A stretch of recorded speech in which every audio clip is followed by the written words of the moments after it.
Okay, so you know how sometimes a story grabs you? And it's not just the plot, it's like every little detail, every character, they all fit together in this intricate way. Yeah, like a perfectly crafted puzzle where every piece is essential. Right, exactly. And that's what we're diving into today, this fascinating story of a prince and a servant switched at birth.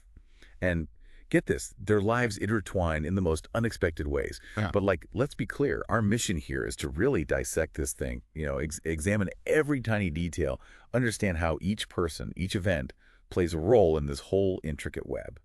I'm with you. The source you brought, this essays test, is the clutch back to these tiny details, right? And as we go through them, we'll see how even the seemingly small things, they end up shaping the bigger picture. It's amazing. So we start with the king, right? His queen is expecting a child, but at the same time, a servant in the same household is also pregnant. And guess what? They both give birth at the exact same time. Talk about a setup for some serious drama. Oh, it's like fate is setting the stage. And then enters the midwife. This is where things get interesting. Yeah, the midwife decides to swap the babies, the king's son and the servant's son, just like that. Poof. The text says it's out of curiosity, wanting to see how things will unfold. But isn't there something deeper here? Like a commentary on how random life can be, how our destinies can get twisted? Totally. I mean, think about it. This one act sets everything else in motion. It's like a domino effect. So we have the king's son growing up as a servant, completely clueless about who he really is.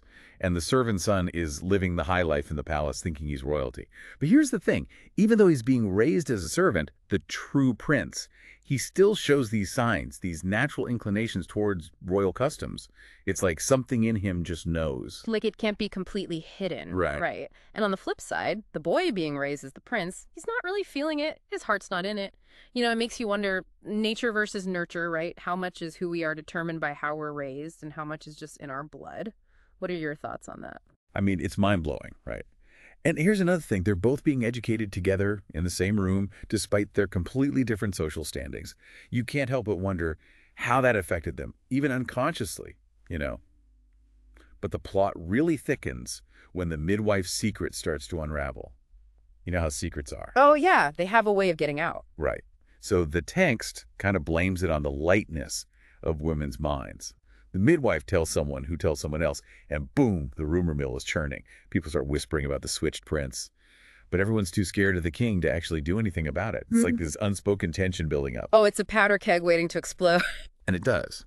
Someone eventually goes to the false prince, the one living in the palace, and spills the beans. They're all like, hey, there's this rumor going around, but you're a prince, you can't get involved in this kind of gossip. But then they also warn him about a possible conspiracy to put the true prince on the throne. And here's where things get tricky. They suggest he use this knowledge to his advantage, almost like hinting that he should do something about the real prince. It makes you wonder, were they trying to manipulate him, or did they genuinely think they were helping him secure his position? It's so hard to tell. Maybe a bit of both, but the false prince's reaction, that speaks volumes about his character. He doesn't even try to find out the truth. He just jumps right into self-preservation mode. He starts plotting against the true prince's father, making his life a living hell, and ultimately, when the king dies and he takes the throne, he forces the true prince into exile. Talk about a power grab. I can't even imagine being the true prince. Suddenly, your whole world is upside down. First, you find out you've been living a lie your entire life. Then you're being chased out of your own homeland for reasons you don't even understand. He's overwhelmed with anger, confusion, questioning everything. He's probably thinking, if I'm really the prince, this is the biggest injustice ever. But if I'm not, why am I being treated like a criminal? Totally. It's like an identity crisis on top of everything else. He's lost everything, his place in the world, his sense of self. And to cope with all of that, he turns to some pretty destructive behaviors. Drinking, hanging out in shady places, basically trying to numb the pain and the confusion. But here's where things start to shift. He has this moment of self-reflection where he actually starts to look inward. He contemplates the possibility of some divine hand in the initial swap, and he questions his own actions. He feels remorse for the path he's chosen. It's a turning point. And then he starts having these recurring dreams. What do you think about those dreams? What's their significance? Those dreams are fascinating, right? They tell him to go to this specific fair and take the first job he's offered. It's almost like guidance, a push in a new direction. At first, he resists. He's still holding on to the remnants of his old life. But the dream keeps coming back, more and more vivid. It's like a higher power is trying to tell him something. And eventually, he gives in. He decides to follow the dream's instructions. Imagine the humility, giving up everything he has left, putting on simple clothes, and traveling to this fair. And there, he meets a merchant looking for someone to tend animals. He could have refused, right? But he doesn't hesitate. He accepts the job. Wow, talk about a fall from grace. The prince, who should be ruling a kingdom, is now a humble servant, taking care of animals for a grumpy merchant. He's constantly worried about messing up, about the consequences. It really highlights how vulnerable he is now. And it gets even worse. While he's out tending the animals, he gets lost in a dense forest. It's like something out of a fairy tale, right? He's terrified. Not just of the merchant finding out, but also of the dangers lurking in the forest. As night falls, he climbs up a tree, surrounded by all these creepy noises. He's alone, lost, and scared. It's like hitting rock bottom. But then there's another man already in the tree. Talk about a chance encounter. They start talking, sharing their stories. They're both there because they've lost animals. The prince has lost 2 from his herd, and the other man has lost his horse. They decide to stick together, for safety and support. But then, the next morning, they hear the craziest thing, this loud, echoing laughter that seems to shake the whole forest. The prince is totally freaked out, but his new friend is like, oh yeah, this happens every morning. He even thinks they might be in a place haunted by spirits. Spooky? So what do? Well, they have to find their animals, right? So they climb down from the tree. But the forest is so dense and confusing that they end up getting separated. And while he's alone, the prince has another encounter. This time, it's with this mysterious man of the forest. Who is this man of the forest? Like, is he some kind of supernatural being? A wise hermit? What do you think? I don't know, but when he sees the man of the forest, he's instantly afraid. And then the man of the forest says these really cryptic things. He tells the prince to stop chasing his sins, implying that the lost animals are somehow connected to his past mistakes. He even says that the prince has already paid his dues and invites him to come along. It's all very mysterious. So, like, what does that even mean? What dues has he paid? It's open to interpretation. Totally. And later on, they run into the prince's former companion, the guy who lost his horse. Remember, this is actually the false prince. And the true prince, he kind of warns him about the man of the forest, saying he's not just some ordinary guy. It's like he's still looking out for him, despite everything that's happened. Maybe a bit of guilt mixed in there, too. Could be. Anyway, the false prince is starving. He begs the true prince for some bread. At first, the true prince refuses. He needs the food for himself, right? But then, the false prince offers to become his servant permanently in exchange for a meal. It's a desperate move. Wow, the tables have turned. Now the true prince has the upper hand. He could easily take advantage of the situation. And he does, in a way. He agrees to the deal. I mean, having a servant in this crazy situation probably isn't a bad thing. So they continue their journey with the man of the forest through all kinds of dangerous terrain. And now it's the servant who's helping the true prince. They finally arrive at the man of the forest's home, and it's surprisingly comfortable. There's plenty of food and shelter. So they're safe and well fed. But how is the servant feeling about all of this? It's not good. He's consumed with regret for making that deal. Selling his freedom for a single meal, especially now that there's plenty to eat, he can't believe he let his hunger get the best of him. He's basically beating himself up over it. The true prince sees this and asks him what's wrong. I bet he wasn't expecting the answer he got. Not at all. The servant, he breaks down and confesses everything. He reveals that he was the king, the one who was switched with the true prince at birth. He talks about how he persecuted the true prince's father out of fear and ambition, and he's filled with remorse. He even talks about dreams he's been having, telling him to give up the throne as a way to atone for his sins. It's a heavy moment. I can't even imagine the emotions the true prince must be going through. It's a lot to process. And it's not over yet.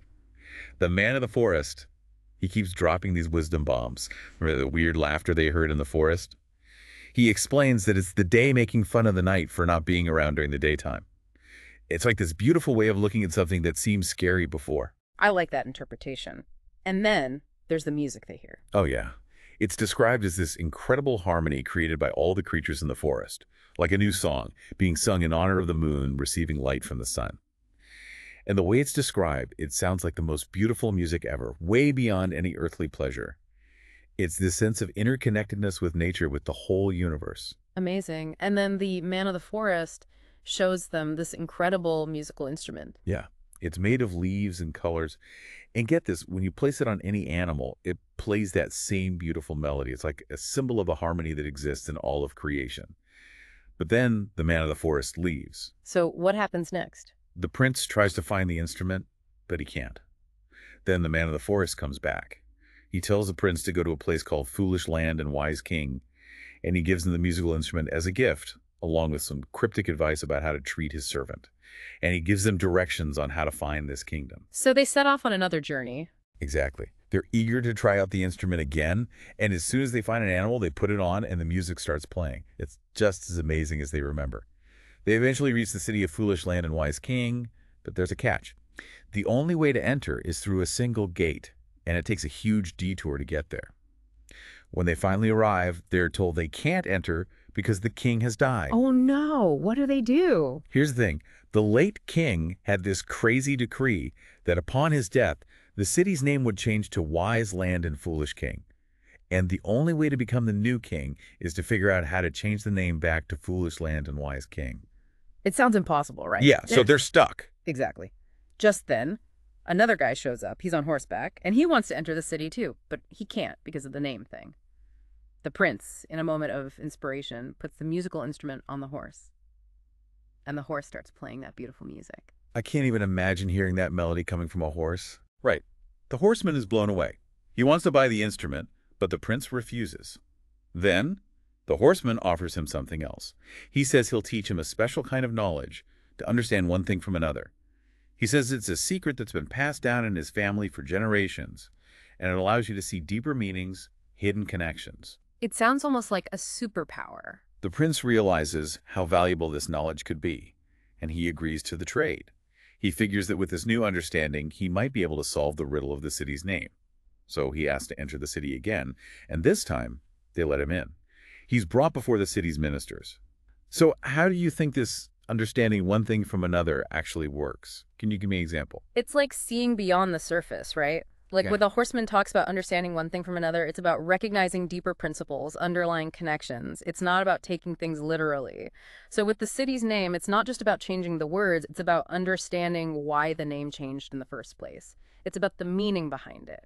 That makes sense. Yeah. So the ministers explain why the city's name changed. They say that the former king was so incredibly wise that everyone else seemed foolish by comparison. That's why it was called Foolish Land and Wise King. But his son, even though he's wise, he's not quite on the same level as his father. So they flip the name.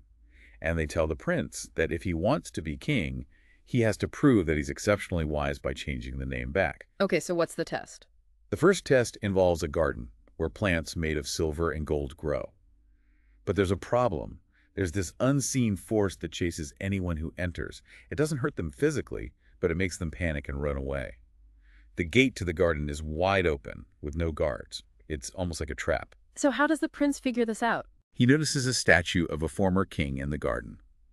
And there's an inscription that says, during this king's reign, there was peace. But before and after his rule, there were wars. Using his new ability to understand one thing from another, he realizes that the solution has something to do with the statue. When he stands near it, he feels safe. And he figures out that if they put the statue inside the garden, everyone will be able to enter peacefully. So he goes in and out of the garden, staying close to the statue, and nothing happens. Everyone else is running around in terror, but he's completely calm.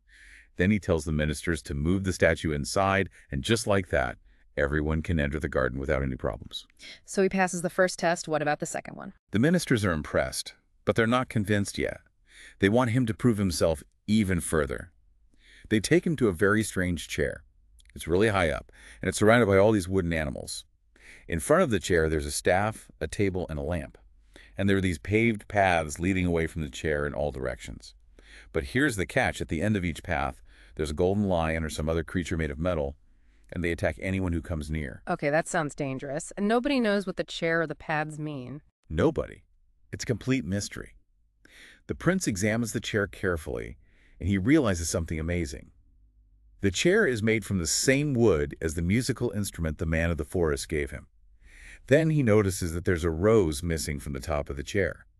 He finds it at the bottom of the chair, and he understands that if he puts the rose back on top, it will restore the chair's connection to the instrument's power. But he doesn't stop there. He realizes that the staff, the table, and the lamp need to be adjusted slightly. The wooden animals need to be rearranged in a specific order, and the golden lion and the other creatures need to be moved to different spots. He figures out that the former king hid the solution to this puzzle, waiting for someone truly wise enough to figure it out. So he basically cracked the code. Exactly. He tells the ministers to rearrange everything according to his instructions. And as soon as they do, the whole thing comes to life. All the objects start playing that incredible music, and they work perfectly, like they were designed to. It's in this moment of triumph, with everything in harmony, that the true prince, now the wise king, turns to the former king, his servant, and tells him that he knows who they both really are. What a powerful moment. Now, after this incredible story, Rabbi Nachman offers his own commentary.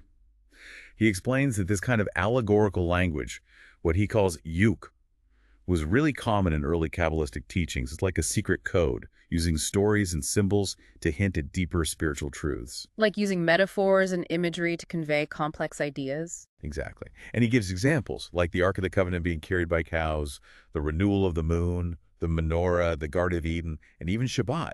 They're all examples of this, these allusions to profound concepts. He says that the entire story, with the animals, the chair, the garden, it's all connected. It's all representing the same truth, just seen from different perspectives. It's mind-blowing. And it really makes you think. He even points out how the former king's actions relate to the sun and moon. Remember how the moon was holding a candle that was useless in daylight? It's like a mirror image of the day, mocking the night for not being there. It's all tied together. So it's like every detail has a deeper meaning if you know how to look for it. Exactly. And Rabbi Nachman says that anyone who's familiar with sacred texts and has a sincere heart can understand the true meaning of these stories.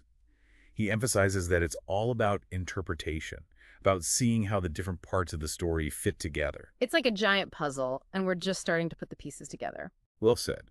We set out to really explore this story, to understand the role of each character, each detail, and I think we've done that. It's a story full of twists and turns, surprises, and ultimately, a lot of wisdom. I agree, and I hope our listeners have gained a deeper appreciation for the power of stories, especially when they're layered with so much symbolism and meaning. So, as you reflect on this story, I want you to think about this. What does it really mean to know yourself?